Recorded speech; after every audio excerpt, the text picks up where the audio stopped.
Ang paborito ho ng lahat itong, chicken inasal. Kaya ngayong araw ho na ito ay, magluluto ho ako nitong, chicken inasal sa kawali. So una kong ginawa, binabad ko yung manok sa toyo, oyster sauce, kalamansi at, bawang, sibuyas, tanglad, luya, paminta, asin at pagkatapos niyan ay sinalang ko sa pan o kawali ho na walang mantika. So, yan ho, nilagay natin.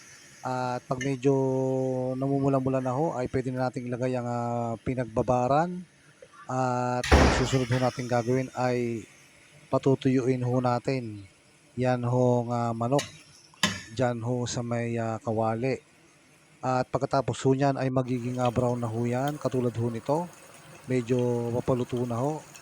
So, tutuyuin lang ho natin yung pinakasabaw at ito na ho ang ating, masarap na chicken inasal sa kawali. Ayan ho yung sausawan natin, may sili pa at, kamatis. Paborito ko ho ang kamatis 'pag may, manok. Ayan ho ang, iba pang, aking ginawang, chicken inasal sa kawali. So, hindi ho ito inihaw kundi sa kawali ho ito niluto.